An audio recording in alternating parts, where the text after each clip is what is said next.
Amém? Deixa eu compartilhar com você uma palavra. Abra sua Bíblia comigo em Juízes capítulo 6.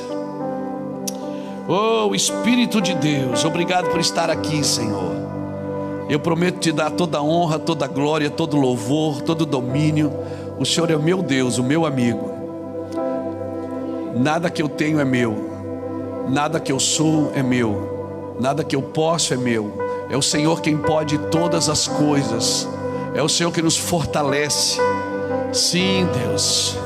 Aleluia. Juízes capítulo 6.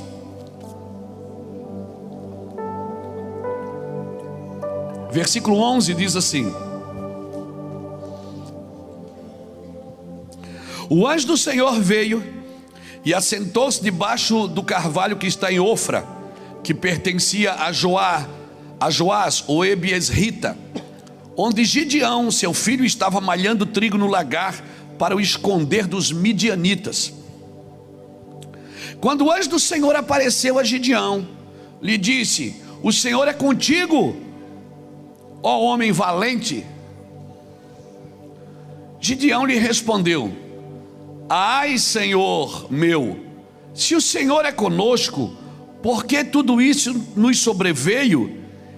E o que é feito de todas as suas maravilhas que nossos pais contaram, dizendo: não nos fez o Senhor subir do Egito?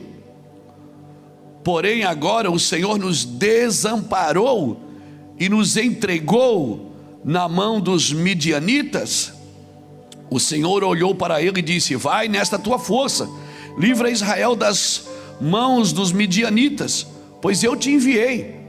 Respondeu-lhe Gideão: ai, Senhor meu, com que livrarei a Israel?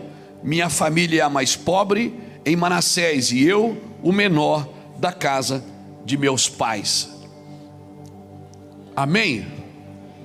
Eu não vou falar sobre Gideão, só usei esse texto aqui como uma base, mas a história de Gideão é fantástica. Família pobre, filho dizendo que o pai era pobre, a mãe era pobre, o filho era pobre, todo mundo era pobre. E se não bastasse, eles ainda estavam sendo perseguidos pelos midianitas. O midianita é aquela tribo que ela vinha na hora da colheita. Israel, quando colhia, eles vinham para roubar a colheita. Oprimia Israel e roubava a colheita. Os midianitas a gente pode traduzir que são aqueles espíritos que ele não pode roubar a sua colheita, mas ele vem roubar a alegria dela. Ele não pode roubar aquilo que Deus tem na sua vida, mas então ele vem tirar a satisfação, ele vem tirar a alegria, ou seja, a celebração. Você prospera, você tem um bom trabalho, você tem uma boa família, você tem filhos abençoados, está tudo indo bem, glória a Deus, mas você não tem alegria por isso. Você não tem alegria, você não celebra. E se você não tem alegria, você não desfruta. Se você não tem alegria, você não celebra, né? E por que Deus quer que a gente celebre? Porque quando eu celebro uma conquista, uma vitória, né, eu estou dizendo para Deus: eu estou aberto para o Senhor fazer de novo. Se o Senhor quiser fazer, eis-me aqui. Por isso que a gente celebra aniversário. Porque eu estou mais aqui, ó. Quando as pessoas vêm orar pela gente, o que elas dizem? Que Deus te aumente, não é? Acrescente os anos de vida. Então a celebração, ela abre uma porta para dizer o seguinte: o recado que a celebração dá é o seguinte: quem quiser continuar me abençoando, eu estou aberto. Ou seja, eu celebro para que aconteça aquilo de novo. Então os medianitas vinham roubar a colheita, não tinha colheita. E é tão interessante que o Senhor envia um profeta. Se você ler depois o versículo de 6 a 10, eu comecei do 11, mas se você ler do 6 a 10, primeiro o Senhor envia um profeta. Ele não levanta Gideão assim do nada. Primeiro ele envia um profeta para dizer: assim diz o Senhor. O profeta vai dizer: por que vocês estão vivendo isso? Vocês estão vivendo isso por causa dessa situação. O profeta sempre vem corrigir o curso. Uma palavra profética é para corrigir o curso, não é para matar ninguém, não é para acusar ninguém, não é para oprimir ninguém. Profecias não oprimem, elas revelam e trazem destino. Profecias não é só para mostrar o defeito, é para mostrar o caminho. Então Deus enviou um profeta e o profeta disse: olha, vocês estão vivendo isso por causa disso. Mas se vocês se organizarem, Deus pode mudar. E aí aparece então Gideão no cenário, que está lá escondendo o trigo do lagar. E Deus chega para ele e diz: ei, homem valente, corajoso. E ele diz: eu? O Senhor diz: Ele diz: você não me conhece não? Eu sou pobre, minha família é pobre, meu pai é pobre, todo mundo é pobre lá em casa. E eu sou o menor da casa do meu pai. E o Senhor disse: ei, homem valente. Deus nunca vê você como você se vê. Quem está mostrando você para você é a sua alma, não é Deus. Porque a sua alma vive de sentimentos. Se as coisas estão boas, você está alegre. Se as coisas estão mal, você está triste. E aí então, se não está bem, e pode dar 10 anos de bênção, se vier um mês de problema, você ainda usa o mês de problema. Porque tem gente que tem orgulho da sua doença, tem orgulho, já chama de minha, né? A minha diabetes.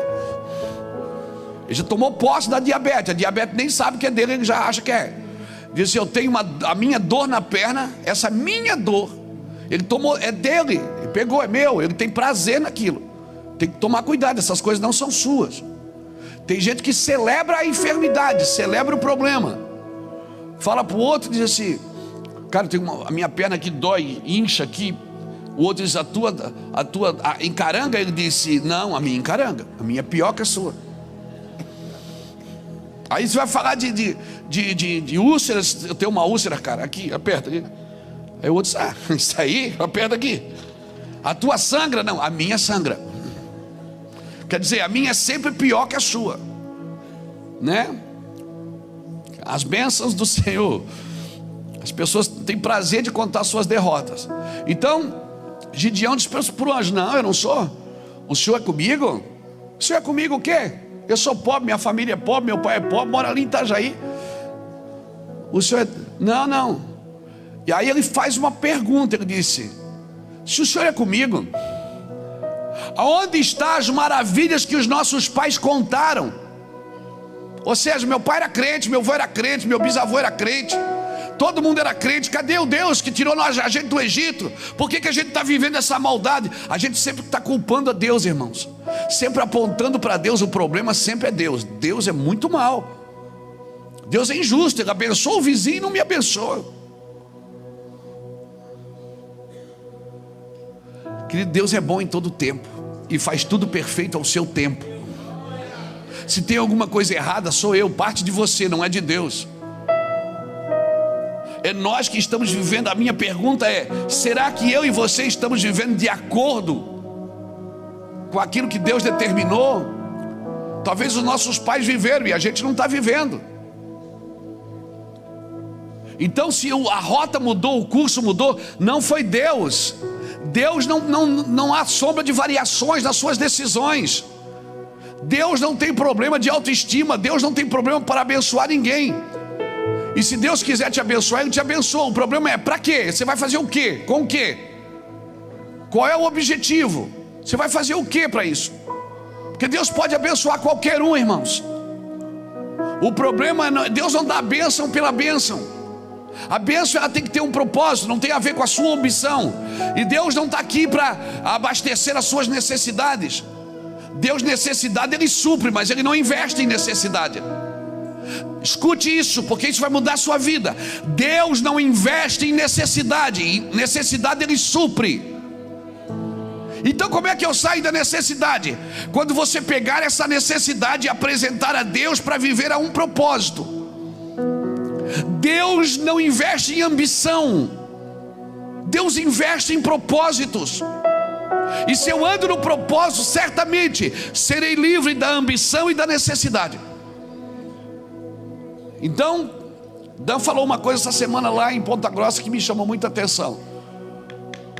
O tempo mais perigoso da sua vida é quando Deus começa a te prosperar, porque você vai ter que dar uma resposta para o dinheiro que Deus está te dando, para o sucesso que Deus está te dando. O barco de Pedro não afundou enquanto ele não pescou. Enquanto ele não pescou, ok, não tinha peixe, mas também o barco estava inteiro. O barco começou a comprometer o barco e a rede quando ele começou a pescar. Porque eu vou dizer uma coisa para você, cristão: é muito mais difícil lidar com o sucesso do que com o fracasso. Porque o fracasso pode ser uma oportunidade para recomeçar, e o sucesso não. O sucesso pode cegar seus olhos, pode trazer a ambição, a altivez para fora, e eu não precisar mais depender de Deus para nada. Então Gideão faz uma pergunta: se Deus é conosco, aonde está? Então por que a gente está vivendo isso? Aonde estão as bênçãos que os nossos pais contaram para a gente? Eu ouço tanta história da minha família, que era abençoada, que era isso, que era aquilo, e agora por que eu estou vivendo nessa miséria? Tendo que esconder comida do bandido. Os caras estão roubando a nossa comida. Não era tempo de uva, então o lagar estava vazio. Era tempo de trigo, eles colheram o trigo e ele escondia no lagar, no tempo da uva, e estava lá escondendo. Ele não estava tendo uma atitude só de coragem, estava tendo uma atitude inteligente, e estava tendo uma atitude de salvar o que ele havia colhido. Deus olha para ele e diz: você é valente.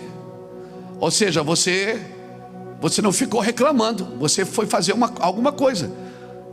Você foi fazer alguma coisa, você foi guardar essa comida. E aí ele faz essa pergunta, é nessa pergunta que eu quero que você pense comigo. Presta atenção aqui para não perder essa mensagem. Se Deus é comigo, aonde estão as maravilhas que os nossos pais contaram? Onde está? Onde está o Deus do meu pai, da minha mãe, que me levava para a escola dominical, que me ensinava? Se eu estou vivendo essa situação, será que a culpa não é minha? Irmão, eu fui chamado para dar continuidade. E se você ler o capítulo 5 de Juízes, está com a Bíblia aberta aí? Se você ler o capítulo 5 e o versículo 32, algumas traduções não tem o versículo 32, é a parte B do 31. Pastor, a Bíblia está errada? Não, é só uma economia de versículo.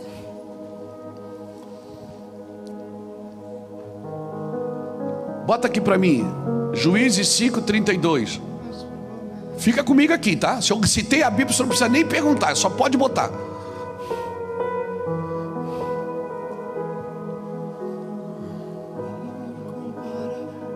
E sossegou a terra 40 anos. Quantos anos? 40 anos a terra sossegou. Aí o capítulo 6, versículo 1. Está ali?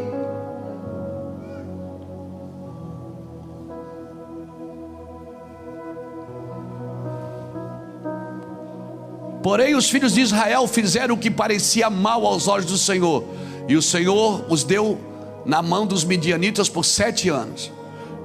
Espera aí, a terra teve sossego e eles não buscaram o Senhor. Você já viu que às vezes a tribulação te protege mais do que o sossego? Como pastor, eu vou falar uma coisa para você.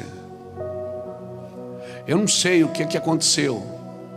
Quer dizer, eu sei. E eu não quero ser maldoso nas minhas palavras, mas parece que a pandemia acordou muita gente.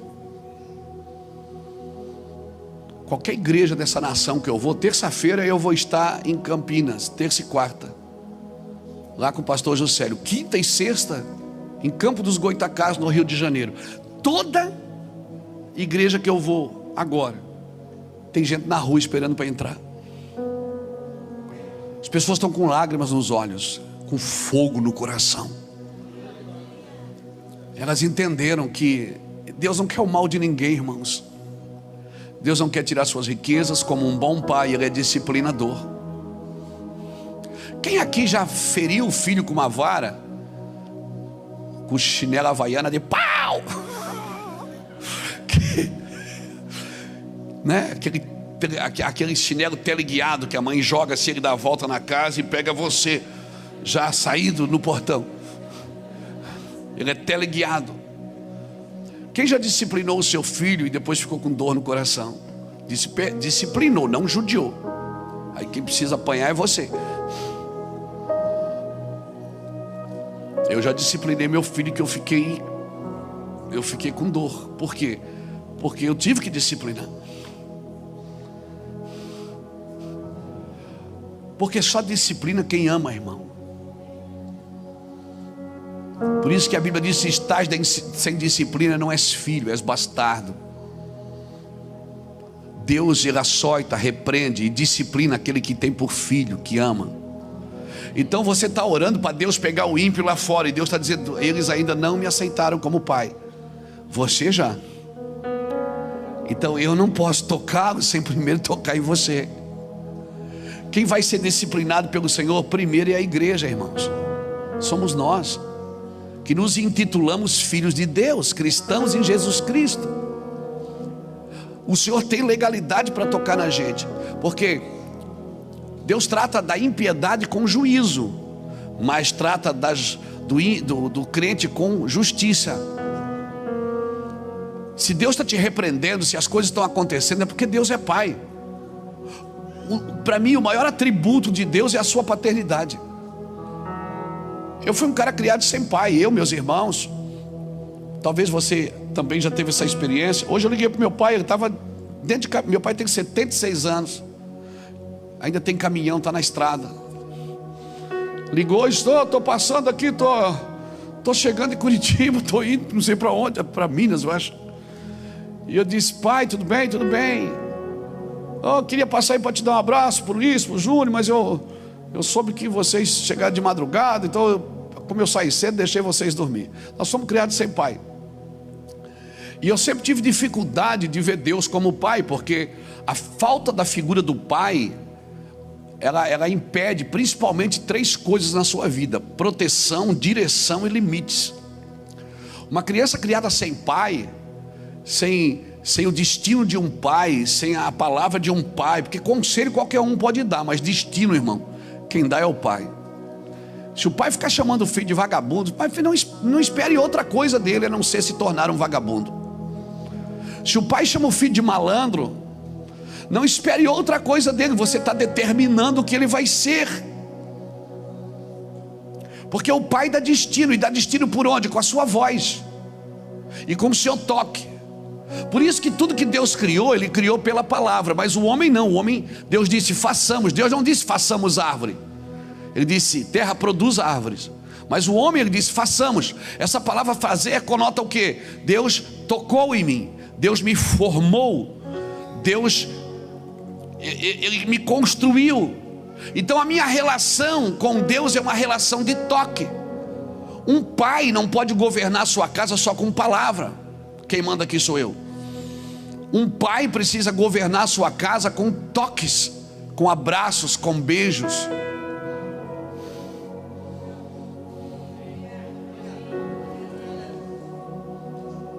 Gerar com toques.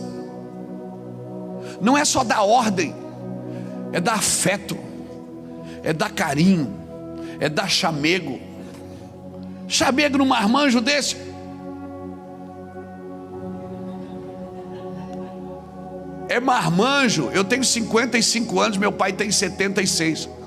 Recentemente ele me visitou, ele assim fez um café lá em casa, ele foi lá tomar café com a gente. Eu me sinto ainda menino perto dele. Eu sei muito mais de Deus do que ele. Eu conheço muito mais de Deus do que ele. Meu pai já foi líder de jovem da igreja presbiteriana quando era jovem. Se desviou, deixou minha mãe, foi embora, deixou a gente tudo miúdo, tudo pequeno. Eu tinha 13, o Ulisses tinha 10, o Júnior tinha 4. Mas a gente caminhou debaixo de uma palavra. A gente fomos usar drogas, eu fui para as drogas, o Ulisses foi para as drogas, o Júnior foi para as drogas, depois... Mas tinha uma promessa, irmãos. Porque antes do meu pai teve um homem chamado seu Hermínio, que era crente, que liberou palavras, que liberou sentenças, que falou. O meu avô não era um homem de muito carinho, não. Tanto é que os filhos tudo desviaram. Meu avô era um homem duro. Meu pai contava que levou uma surra dele com 20 anos de idade porque estava jogando futebol. Meu pai foi campeão juvenil pelo Barroso, jogando escondido do meu avô. Era goleiro. Meu avô descobriu, foi lá e deu um pau nele. porque jogar bola era pecado. Hoje meu filho quer ser jogador, e certamente se o meu avô tivesse vivo, ele ia assistir, ia celebrar, ia torcer. Sabe o que eu aprendo aqui? Que a religião roubou muita coisa boa de Deus da gente. Porque a religião não sabe exercer paternidade, é só dar ordem. Porque a religião não tem pai, tem chefe. Então o meu pai foi criado nesses termos.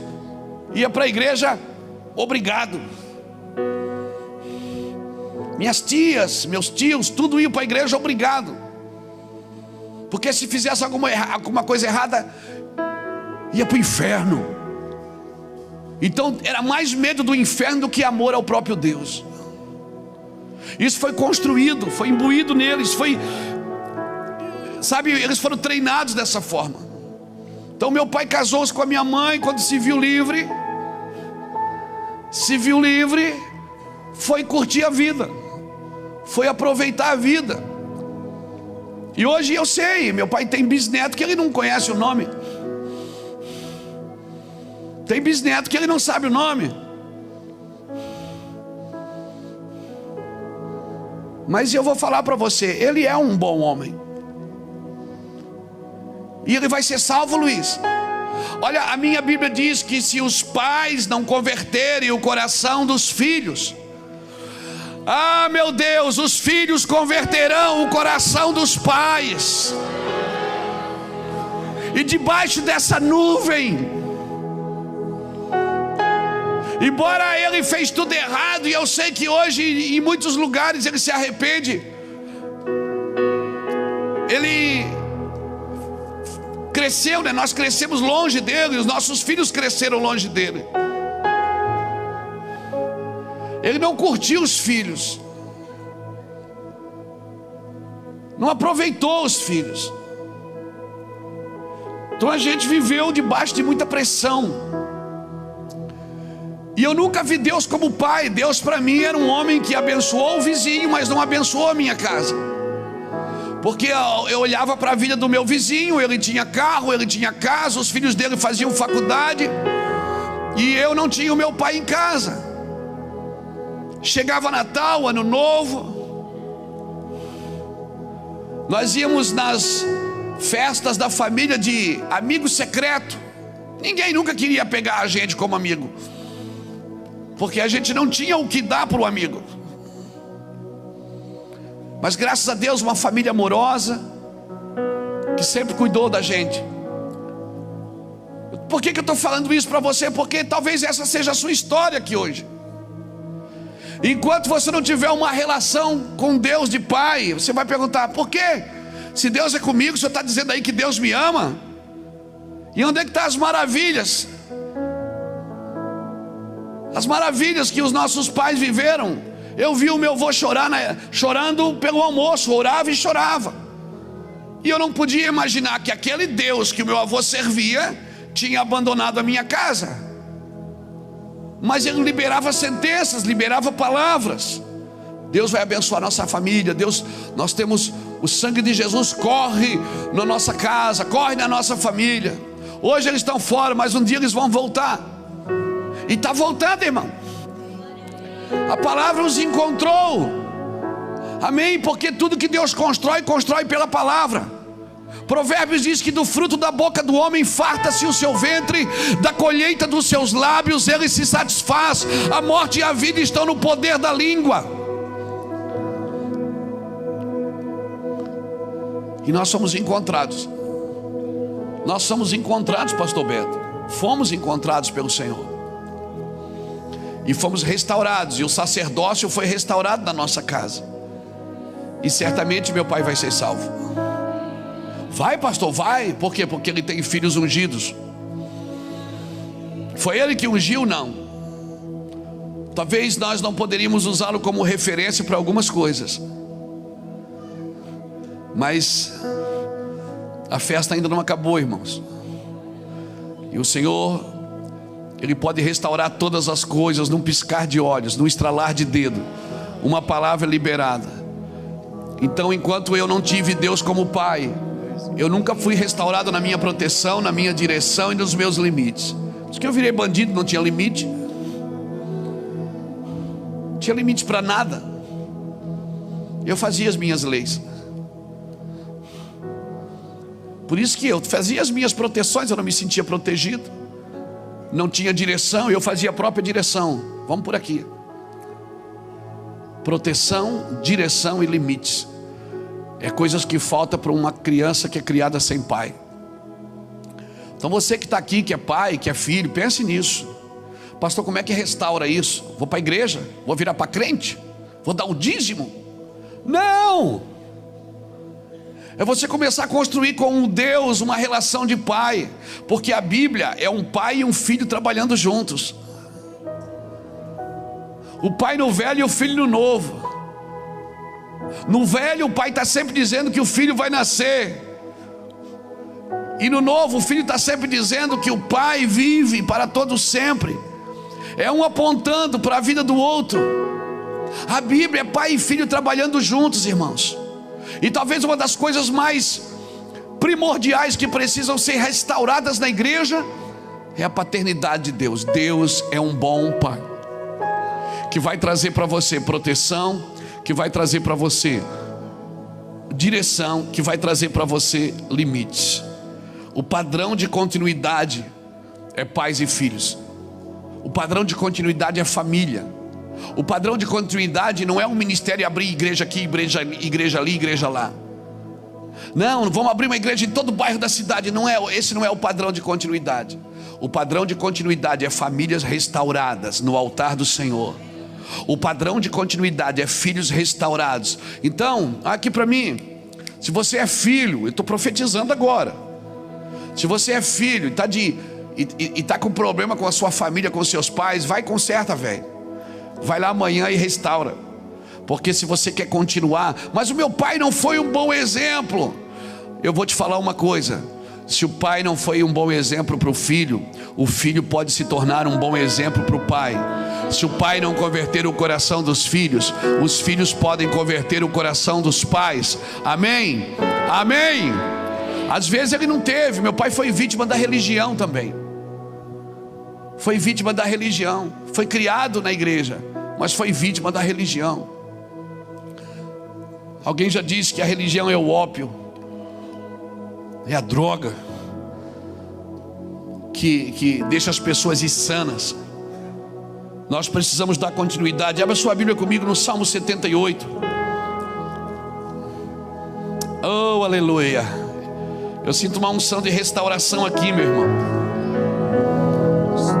Olha o que diz o Salmo 78 e o verso 1. Diz assim: escutai a minha lei, ó povo meu, inclinai os vossos ouvidos às palavras da minha boca. Abrirei a minha boca em parábolas, proporei enigmas da antiguidade, o que ouvimos e sabemos e os nossos pais nos contaram, não o encobriremos aos nossos filhos.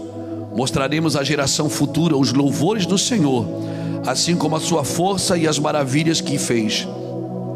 Ele estabeleceu um testemunho em Jacó e pôs uma lei em Israel, a qual ordenou aos nossos pais que a fizessem conhecer a seus filhos, para que a geração vindoura soubesse, até o filho que ainda haveriam de nascer, e eles, por sua vez, a contassem a seus filhos. Então poriam em Deus a sua esperança, e não se esqueceriam das obras de Deus, mas guardariam os meus mandamentos. O padrão de continuidade é você sentar com os seus meninos agora, com a sua família, e conta a sua história para eles. Conta a história para os seus filhos. Eu vou te falar uma coisa: é muito difícil você dar uma coisa para os seus filhos que você não ganhou dos seus pais. Dar carinho, dar afeto, dar atenção. Nós vimos aqui no teatro, e essa música que nós cantamos aqui, Papai Não Dorme, ela nasceu num tempo muito precioso da minha vida. Foi um tempo de restauração na nossa casa. Essa música é uma música americana. Jason Upton canta ela.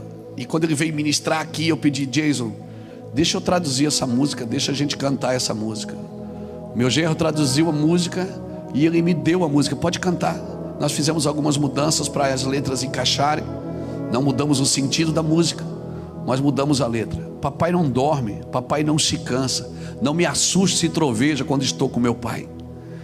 Eu estou cantando a minha vida nessa canção, porque eu fui um cara restaurado em paternidade, irmãos. Essa casa que hoje pastores do Brasil inteiro vêm só para ouvir de paternidade. Porque paternidade, às vezes as pessoas acham que é botar o filho no colo e ficar batendo. Não, isso não é paternidade, isso é paternalismo. Porque o nosso trabalho não é gerar filhos, é gerar os próximos pais. A ideia é que os filhos se tornem próximos pais, porque o padrão de continuidade é esse.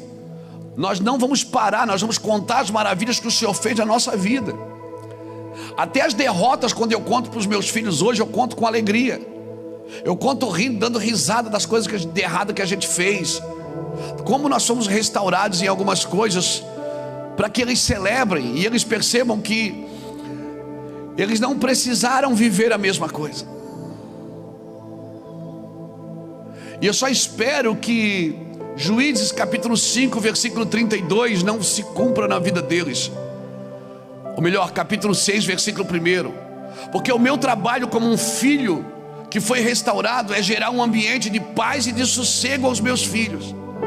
Mas a ideia é que os meus filhos não peguem essa paz e esse sossego e essa prosperidade e vão viver para eles, e não dê continuidade ao processo daquilo que Deus fez nas nossas vidas.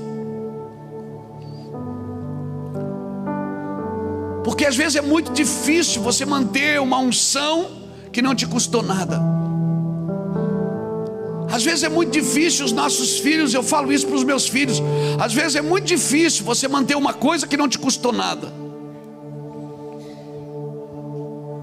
Que é muito fácil só estender a mão: pai, me dá.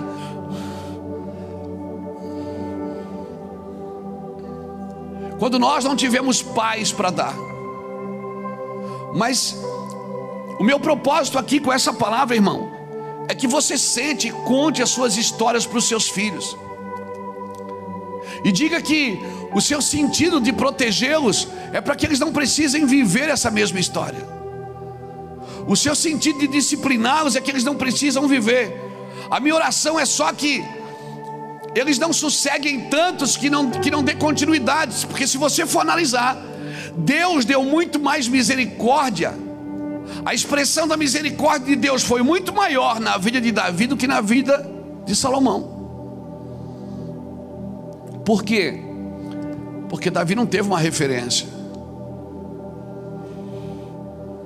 mas Salomão teve. Por isso que tudo que Deus falava para Salomão, ele dizia assim: ó, faz como fez o teu pai Davi. Faz como fez o teu pai Davi. Davi se tornou uma referência coletiva. Todos os reis que só porque carregavam a descendência de Davi, eles eram abençoados. Davi se tornou uma referência coletiva. Deus não teve o mesmo nível de misericórdia com Beltesazar que teve com Nabucodonosor. Nabucodonosor, Deus botou ele a pastar, ele pastou. Depois ele sai dali, ele se arrepende, ele decreta em Babilônia que ninguém adore outro Deus a não ser o Deus de Daniel. Aleluia! Só que quando veio o filho dele, Beltesazar, pegou tudo o que o pai tinha feito e fez tudo ao contrário. Tudo ao contrário. E aí Deus escreveu na parede: Mene, Mene, Tekel e Parsim. Você conhece a história. E aí chamaram Daniel. Daniel disse: você sabia que o teu pai fez e você não fez igual. Por isso o reino foi tirado de ti e foi dado a outro. Pesado foste na balança e achado em falta. Eu digo isso para os meus filhos. Eu digo: eu, Ulisses e o Júnior, a gente não teve muita referência. A gente foi criado meio a facão, meio a foice, por isso saiu meio de lado assim. Mas vocês têm referências. Vocês têm referência de perseverança. Vocês têm referência de honestidade, de moralidade. Vocês têm referência de amor, de continuidade. Então não espere que Deus vai ter de vocês a mesma nível de misericórdia que teve da gente, porque se eu me torno uma referência, eu transfiro isso para os meus filhos. Você está me entendendo aqui nessa noite, irmãos? Nós precisamos entender que o padrão de Deus é continuidade. O padrão de Deus não é só ir reunir, ir no culto como família de mão dada, não. O padrão de Deus é você sentar com a sua casa, ministrar restauração. Olha, o pai bebia, mas você não precisa beber. A mãe tinha que buscar o pai bêbado no bar, você não precisa disso. Eu vou ministrar isso com você. Você vai pegar a sua derrota, sabe aquela caca que você fez lá atrás. Isso vai ser um adubo para adubar o crescimento do seu filho, para que ele não precise viver as mesmas coisas. Amém, irmãos? Restauração não virá uma restauração sem o entendimento de paternidade. Nós fomos chamados para restaurar o altar do Senhor. E aqui eu queria que você abrisse mais um texto comigo, 2 Crônicas 29, versículo 1.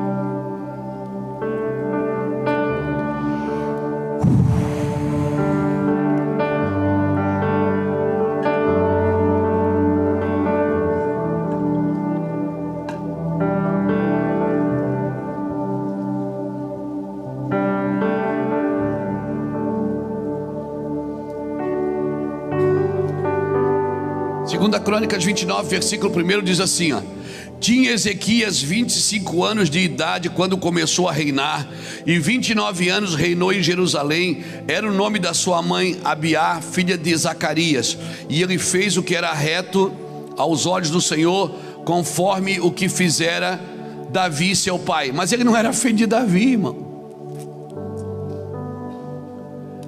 Ezequias não era filho de Davi, ele era filho de Acás.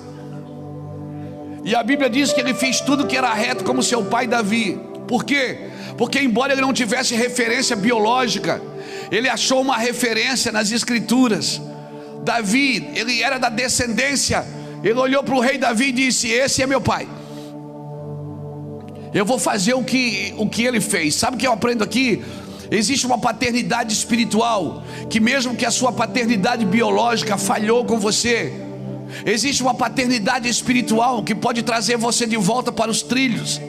Você não vai precisar chamá-lo de pai, você não vai precisar servi-lo para que ele seja seu pai, não.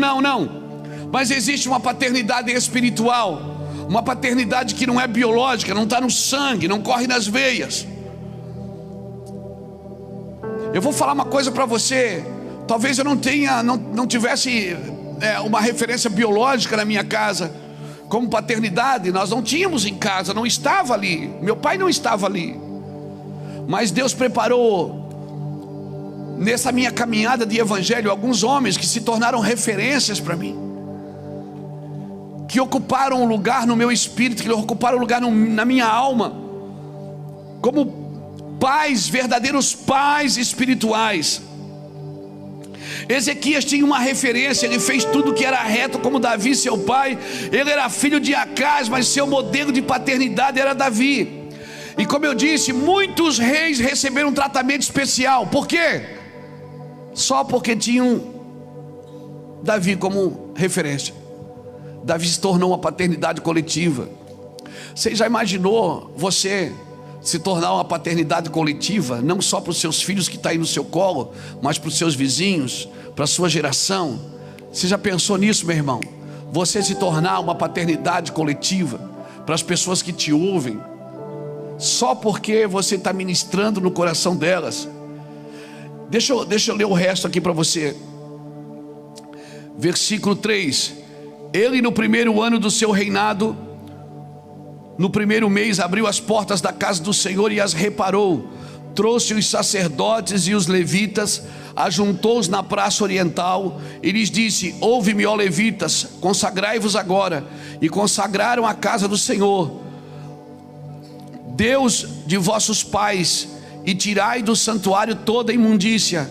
Nossos pais foram infiéis, fizeram o que era mal aos olhos do Senhor nosso Deus, e o deixaram, desviaram do seu rosto o tabernáculo do Senhor e lhe voltaram as costas. Também fecharam as portas do alpendre e apagaram as lâmpadas e não queimaram incenso, nem ofereceram holocausto ao santuário de Deus. Sabe o que eu aprendo aqui? É que Ezequias, eu não vou ler para a gente ganhar um tempinho, mas depois você pode ler até o versículo 11, é interessante demais. Sabe o que Ezequias faz aqui? Ele faz uma restauração do altar. Ele faz uma restauração do culto ao Senhor. Sabe quem é que pode fazer essa restauração de culto ao Senhor na sua casa? É você, pai. Quantas mulheres tem aqui? Mulheres, levanta a mão. Agora, quantos homens? Eu estou muito feliz de ver a mesma quantidade de homens e mulheres. Por quê? Porque Deus tem restaurado o sacerdócio dos homens nessa terra. Deus tem restaurado. Nós temos um trabalho aqui na terça-feira para os homens chamado posicionados. Porque sabe quem é que restaura o culto na casa? São vocês, sacerdotes. É você, pai. Não adianta pegar uma Bíblia e dizer, vai ler a Bíblia para o seu filho. É você que tem que ler para ele. É você que tem que sentar com eles. Vem cá, aqui ó, deixa eu te dizer o que é que diz Provérbios. Olha, deixa eu te falar o que é que fala Salmos. É você que tem que, não é você que empurra ele para fazer, é você que faz para ele. É você que deixa o modelo. Você pode depois, pastor, está na Bíblia, depois você lê lá. Lê lá, por exemplo, Deuteronômio 4:9 e veja o que está escrito. Ezequias restaurou o culto ao Senhor. Ele abriu as portas que estavam fechadas. Ele disse, vamos tirar todas as imundícias desse lugar. Ele consagrou a casa do Senhor. Ele tirou do santuário tudo que não prestava. Esse é o trabalho do homem, irmão. A mulher sábia, ela edifica a sua casa. E o homem sábio faz o quê? Ele restaura a adoração a Deus no seu lar. Irmão, antigamente era assim, hoje não é mais, graças a Deus, como eu vi aqui. Você via muito mais mulheres do que homens na igreja. Muito mais. As irmãs iam para a igreja, muitas delas iam escondidas que o marido não deixava. Hoje os homens estão acordando.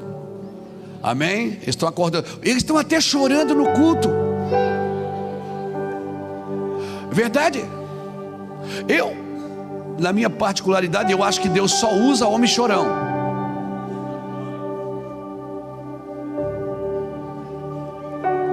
Os homens estão chorando no culto, estão confessando seus pecados, estão pedindo perdão. Eles estão lendo a Bíblia. E o pior de tudo, eles estão dizimando. Verdade? Ele que brigou a vida inteira porque a mulher ir no culto dá dinheiro para o pastor. Vai lá no culto dar dinheiro para o pastor. Está pagando geral agora. Ele que vem, ele que oferta, não é? Ele que segura o envelope na mão. Irmãos, por quê? Por que a luta contra os homens? Irmãs, me perdoe o que eu vou dizer, mas é verdade. A luta para que um homem não se converta é muito maior do que para uma mulher se converter. Porque quando um homem se converte dentro de um lar, converte a mulher, converte os filhos, converte o cachorro, converte o gato. O cachorro nem apanha mais, ele olha e diz, meu Deus, esse homem virou gente, aleluia. O cachorro não tem mais medo dele, porque o cachorro, sabe aquele homem quando chegava em casa todo mundo saía? O cachorro via ele e saía para a rua. Agora o cachorro chega, ele chega, o cachorro não foge mais. Por quê? Porque quando um homem se converte, irmão, a probabilidade de toda a casa se converter, tão somente guarda-te a ti mesmo e guarda bem a tua alma, que te não esqueças daquelas coisas que os teus olhos têm visto, e se não apartem do teu coração todos os dias da tua vida, e as farás saber a teus filhos e aos filhos dos teus filhos. Um homem posicionado, um homem convertido, irmão. Eu convido você para vir na terça-feira aqui no Posicionados. Venha conhecer. Ah, mas já começou, venha conhecer. O nome do nosso culto aqui de homens na terça-feira é Vem se tu for homem.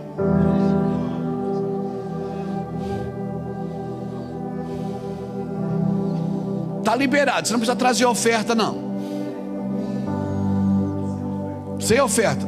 Você é o sacrifício vivo, santo e agradável a Deus.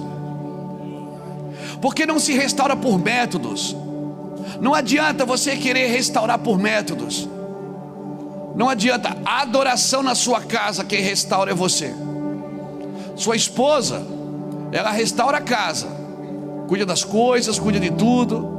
Ela é sábia. Se ela for, ela tem que ser, né? Se ela for sábia, ela vai edificar a casa com sabedoria, com graça. Aleluia. E você vai chamar todo mundo para buscar Deus. Experimenta, homem, pegar sua família e orar com ela. Experimenta chorar com a sua casa. Experimenta pegar na mão dos seus filhos. Vamos orar aqui, vem cá. Vamos orar. Vamos abençoar. É você que chama na hora do almoço. Vem cá, põe a mão aqui.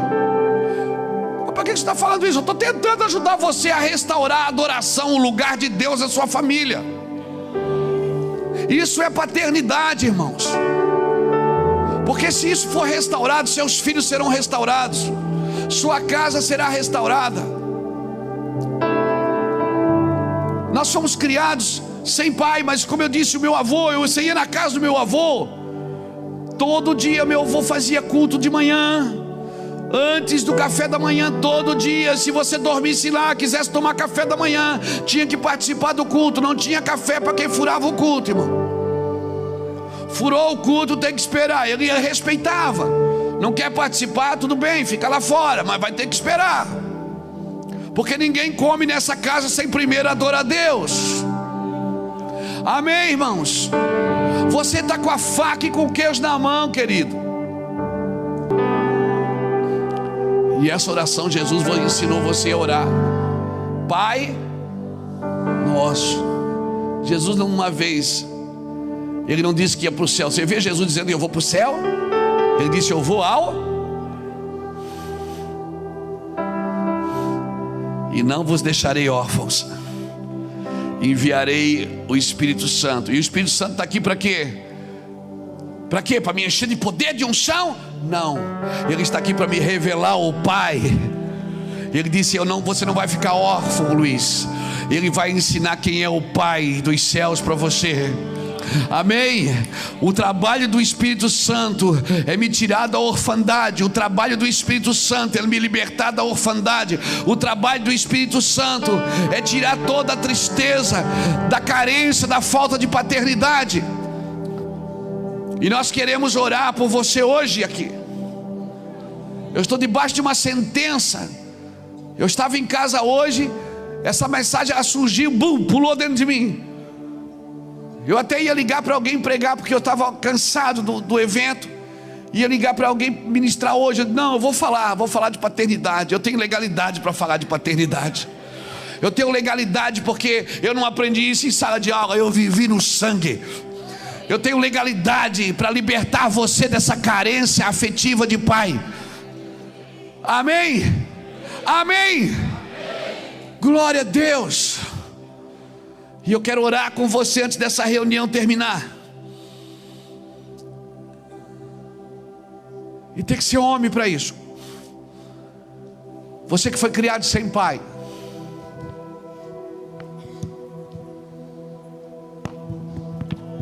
Seja você um homem ou uma mulher, você foi criado sem pai. E tem ainda feridas abertas no seu espírito, na sua alma. Nem chamei ainda, mas ainda tem ferida aberta. Você sabe que faz falta alguém que fala dentro de você. Você tem necessidade às vezes de contar alguma coisa boa para alguém, e você queria que o teu velho estivesse ali.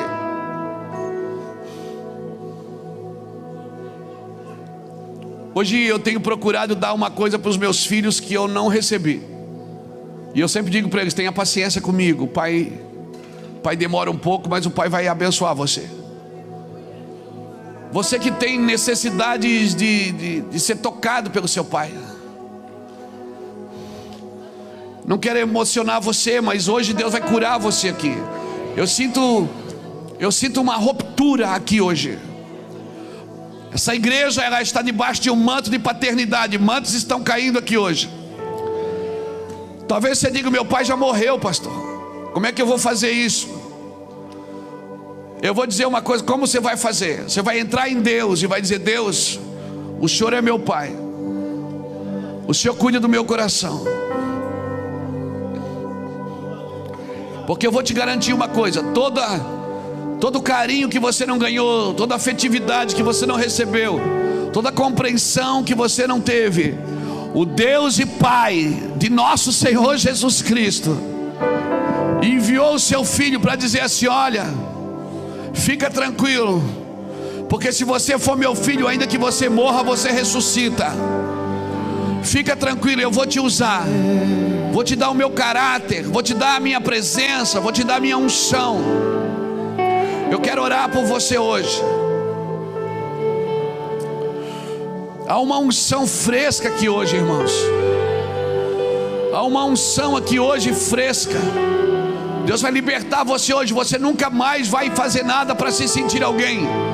Você não vai comprar amor pelo serviço, eu te garanto. Você não vai comprar amor pelo serviço. O teu pai, Deus, não te chamou para trabalhar para Ele, Ele te chamou para estar com Ele. Eu sinto aqui. Sinto uma ativação aqui, irmãos. O Espírito Santo está aqui. O Espírito Santo está aqui.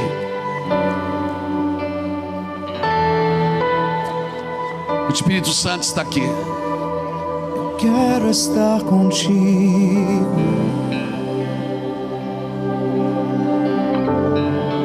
Eu quero ser o teu amigo. Se sinta abraçado pelo Deus dos céus. Eu quero estar contigo. O Pai da eternidade, o Príncipe da paz. Quero ser o teu amigo.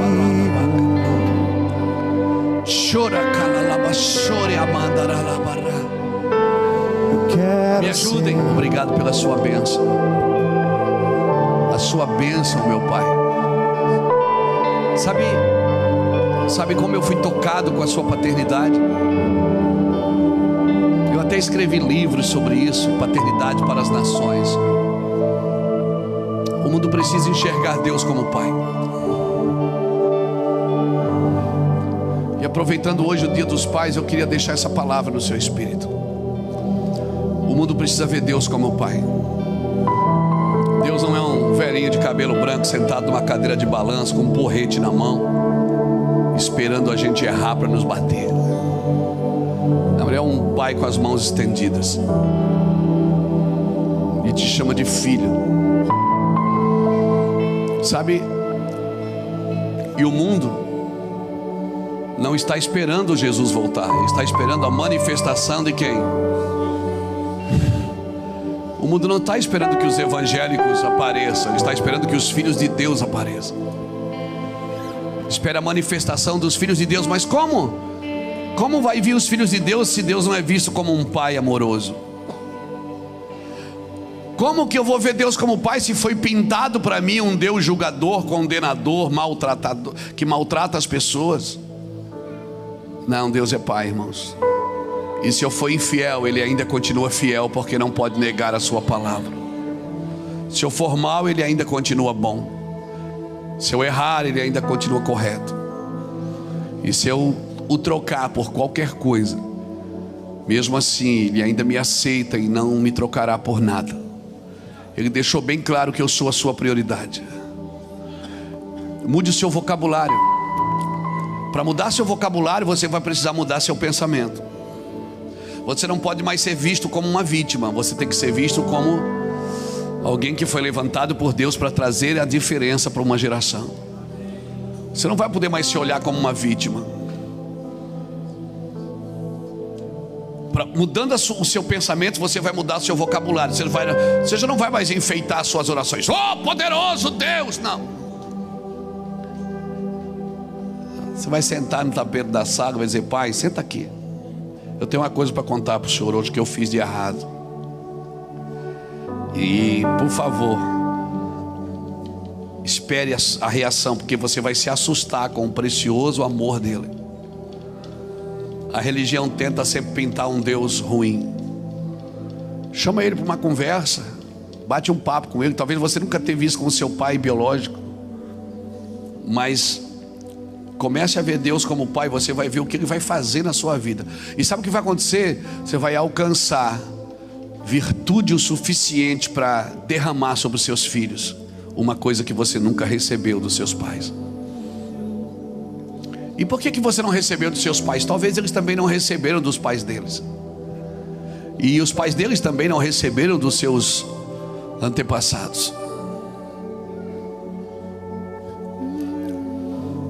Nós somos ensinados a ter medo de Deus. Medo de relâmpago, medo de chuva, medo de tudo. Porque Deus é terrível. Não, querido, Ele não é terrível, Ele é tremendo.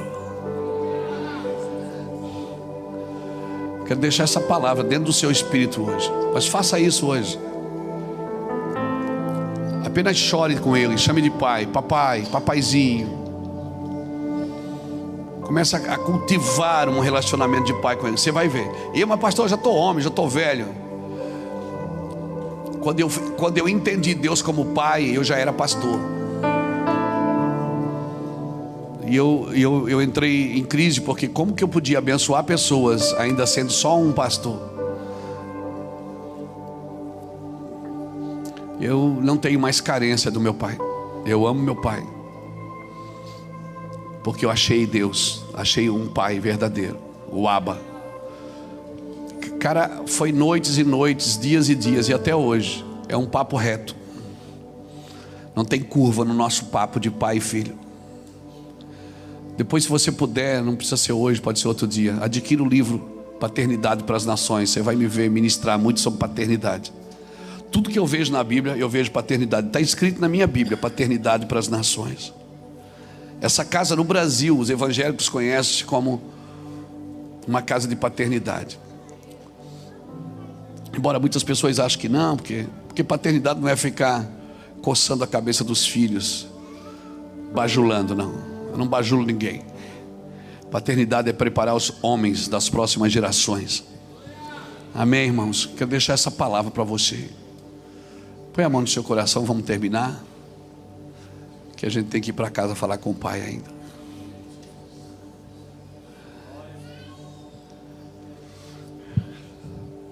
Meu pai. Meu papaizinho. Meu amigo Jesus, você me achou. Tu és o Deus dos órfãos e juiz das viúvas. Tu és o meu pai, tu és tudo que eu tenho. Eu não tenho outro bem além de ti, nem desejo.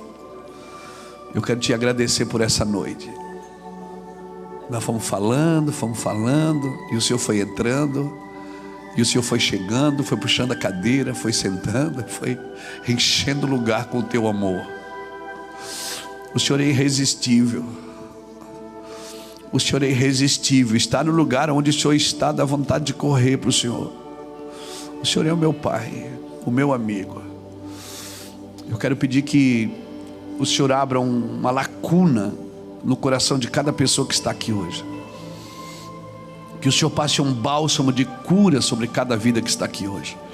Irmãos que estão pela internet, Senhor, assistindo a gente, sentados, chorando nas suas cadeiras, deitados em suas camas. Pessoas que estão nos hospitais, pessoas que estão nos presídios, pessoas que estão em lugares de internamento coletivo, em casas de recuperação, que estão sendo ministrados agora. Senhor, muitos de nós fomos para as drogas, muitos de nós fomos para o crime, muitos de nós fomos para a imoralidade, porque faltou aquele cara para dar destino. Mas o Senhor entrou na nossa vida e nos resgatou. E o Senhor nos deu um destino, o Senhor nos deu uma família. O Senhor disse: Luiz, faz de novo, agora eu estou aqui. E me sinto o homem mais seguro do mundo no seu colo. Me sinto o homem mais seguro do mundo na tua presença. Senhor, eu quero te pedir uma coisa. Não é riqueza, não é honras nem glória. Eu quero te pedir,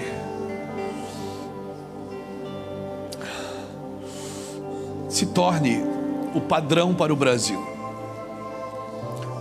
Porque o padroeiro do Brasil, Senhor, não é uma mulher sem cabeça que foi achada na beira de um rio. O padroeiro do Brasil é o Deus Pai. O Pai. O Deus Pai. Senhor, eu quero declarar em nome do Senhor Jesus Cristo, que cada casa no Brasil te conheça como Pai.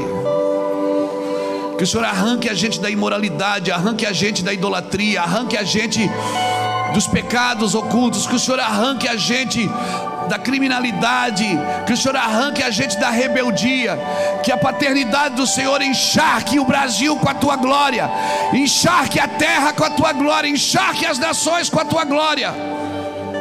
Que venha um manto de paternidade sobre cada um de nós. Eu libero esses mantos aqui, Senhor.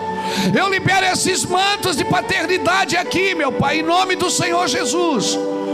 Eu libero esses mantos de paternidade aqui, Deus, para a tua glória, em nome de Jesus Cristo. Pai de nosso Senhor Jesus Cristo, Pai de João, Pai de Antônio, Pai de Luiz Hermínio, Pai do Charles, Pai do Jackson, Pai da Iraci, Pai da Maria.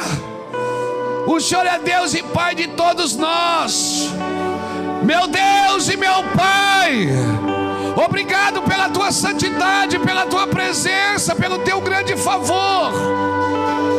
Levante as suas mãos e tente chamá-lo de Pai. Diga: papaizinho, o Senhor é meu Pai, o Senhor é meu Pai, o Senhor é meu Pai.